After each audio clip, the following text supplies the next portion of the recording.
Dudabali ka vendosur t'i bashkohet Aleancës për Ardhmërinë e Kosovës në Kuvend për t'i ofruar mundësinë që të krijojë një grup parlamentar. AHK-ja doli me 5 deputet në zgjedhjet e 9 shkurtit, teksa partia e Baljes, SDU-ja, fitoi vetëm një ulse, pikërisht deputeten bosnjake. Sipas rregullores së Kuvendit, grupi parlamentar mund të formohet vetëm me 6 deputete më shumë, andaj dhe Balje ju bashkua AHK-s. Në një prononcim për Index Online, Balje deklaroi se është mëse e lumtur që ka mundur të ndihmojë Aleancën për Ardhmërinë e Kosovës që ta formojë një grup të mëvetësishëm parlamentar.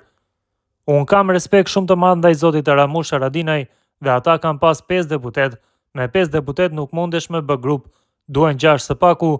Unë në fakt shkova me ndihmu zotin Ramush dhe për mua është kënaqësi dhe nder i madh të jem bashkë me ta, tha Balje.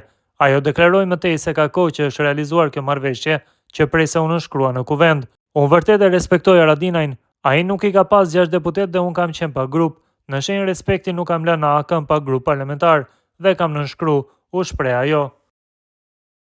Aleanca për Ardhmërinë e Kosovës ka arritur të formojë grupin e saj parlamentar në Kuvendin e Kosovës pas bashkimit të deputetes bosnjake Dudabalje me këtë subjekt politik në kuadër të punës parlamentare.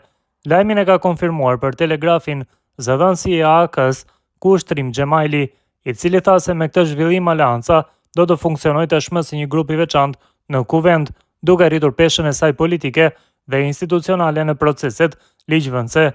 Sipas rregullores së Kuvendit të Kosovës, për të formuar një grup parlamentar të mëvetshëm, nevojiten të paktën 6 deputet.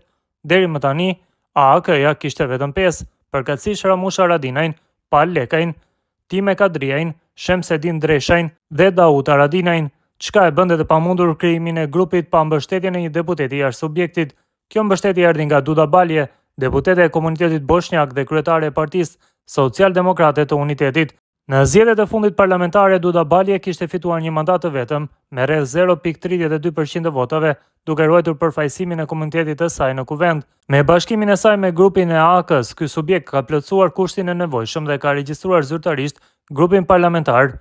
Kjo nuk kupton se AHK-ja tani do të ketë të drejtën për pjesëmarrje të drejtë për drejtë në konferencën e kryetarëve, përfaqësim në komisionet parlamentare, kohë të caktuar për diskutime në seanca plenare, si dhe më shumë hapësirë për avancimin e qëndrimeve politike në Kuvendin e Kosovës. Ky zhvillim pritet të forcojë pozitën e partisë së Ramush Haradinajt në skenën parlamentare, veçanërisht në raport me opozitën dhe debatet që pritet të zhvillohen në muajt e ardhshëm.